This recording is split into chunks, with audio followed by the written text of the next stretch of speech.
Hello, welcome to Lemon Studios, where we talk anything and everything entertainment. I'm, of course, Lemon himself, Zeke Lemon, and this is a surprising review. I was not planning on doing this one at all. I had a lot of friends, a lot of family, and, you know, the fans. So, like, dude, where's your Jeffrey Dahmer review? And I was just like, look, I don't think I'm going to do one, because usually when you have the week of, when it comes out on Netflix on that weekend, you literally just have that weekend to binge it all and get your review out, otherwise no one's going to care.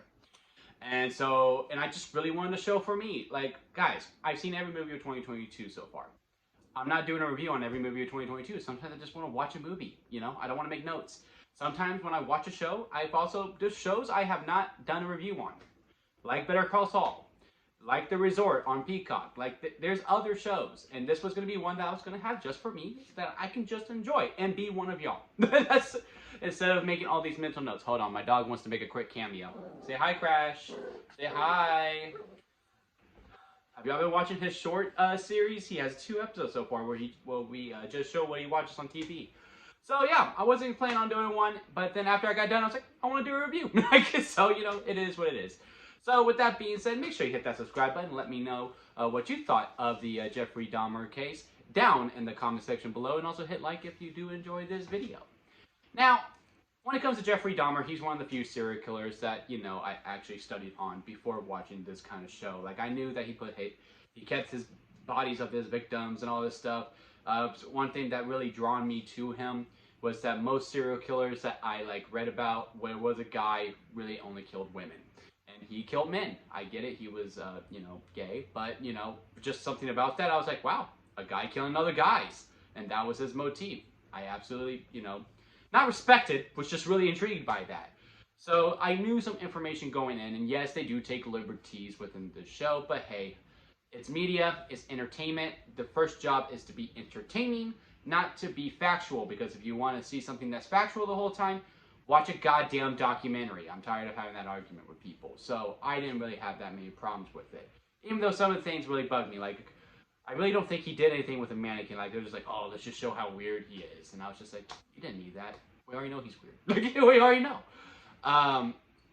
What I also found very intriguing about this show, and I know there's like this big debate right now. There's always 2 big debates. One that always happens within the community of, you know, the true crime fans, which I just think is a really interesting community to be a part of, because my stepmom's is really a big supporter in that community. And I have a friend who listens to only true crime podcasts. Like, you know, it's just interesting that, like, you just want to hear about these killings. It's always so fascinating to me.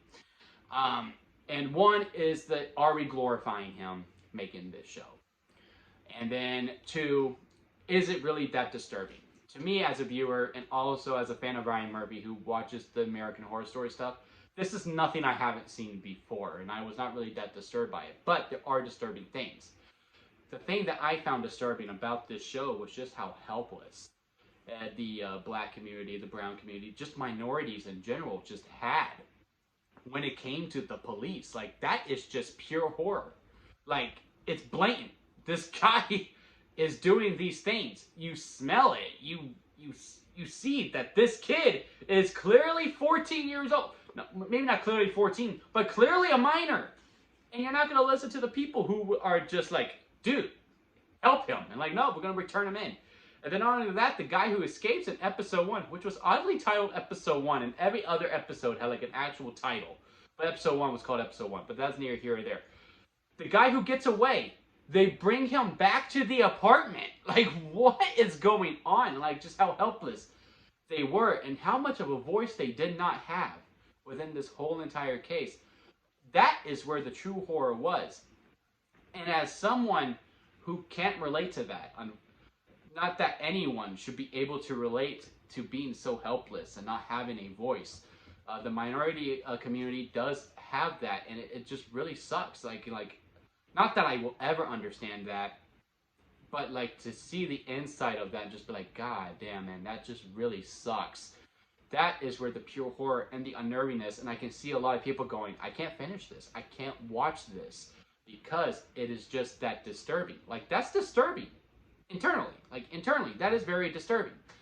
And when it got to that, and it wasn't about Jeff, when it wasn't about Jeff and about the killings and like understanding his psychology, because in a way they do try to sympathize him in that way. I don't think that was the intent of Ryan Murphy and the writing team, but it also perceived as to me as like, are you trying to sympathize this guy? Because it really seems like the only reason Jeffrey wasn't killing, it was at the expense of his parents. Like, yeah, he had an interest in dissecting animals. Like, that's always a red flag. And the dad was like, yeah, son, let's look into that more.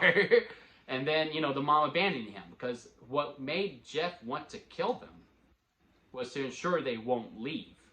Because his mom left him, his dad left him, everyone abandoned him. And within that, that's what made him like want to make a stay. That's how the show perceived it anyway. So having that understanding, that's not really where the show is that strong. Where to me, where the show is really strong was in episode 6, episode 7, episode 8, and episode 9. Episode 10, it kind of dragged a little bit.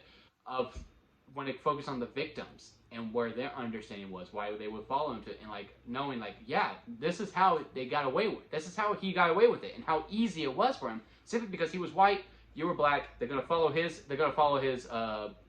words more than yours. Like, that was just so like defeating to watch, but it was so intriguing to watch as well. And that's to me where this really saying. Now, was it good, as the title of this video is? Was the Jeffrey Dahmer story good? As a series, it was okay. It was very. There was a lot of areas in this where like it just really drags for me, and like we are just spending so much time on. As intriguing as episode 1 was, seeing like the whole shindig of how this guy's trying to get out and what Jeffrey Dahmer's wanting to do, it dragged a little bit. And from my understanding, Ryan Murphy wanted this to be more about the story of the victims as it was for Jeffrey, which is completely fine. But even then, you still try to Jeffrey Dahmer. That's a whole other can of worms to dig into later. I just felt like this would have been a much better epic movie that was 3 hours long on Netflix, as opposed to a 10-hour episode series on Netflix. I know. I'm trying to get to my point. If you heard that car horn, I was interacting to that. Because I feel like a lot of stuff could have been trimmed, a lot of things could have been slimmed out, and we really could have made this really. All right, let's center this on the 3 main things. There's the victims, how the trauma from the families resolves into it, and then there's Dahmer of himself, and then of course the family as itself. I think those 4 could have been a much better constructed 3 hours, because in a 10-hour series, it was kind of off and on, very slow, really picks backs up, and then it just really mixed bag with it. But overall, I didn't hate it. Like, I didn't hate this series. I mean, by God, I mean, I was intrigued enough to make a video about it when I originally wasn't. So there is something there to this series.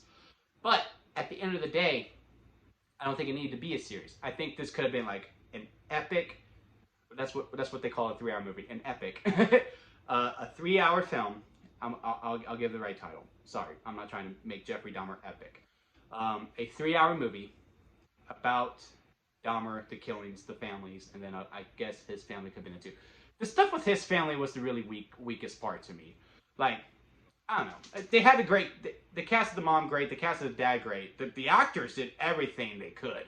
Just that whole storyline, I was just like, I could really deal without y'all. Like, just give me back to the families of the victims. Or Jeffrey. But yeah, I mean, overall, yeah, I mean, it's fine. It's a fine show. I just really think it could have been a better movie. But again, let me know what you thought about the Jeffrey Dahmer show in the comment section below. And if they want to do another one of these, who would you like to see? I'm kind of curious to see more of the killer clown character. The killer clown killer. Because he just really seemed like a monster. I don't want to see Ted Bundy again. I feel like we've done him enough times. But yeah, let me know what you think. But my person who I want to see next, if they decide to do another one of these, is the killer clown killer. Killer clown killer. I'm tired.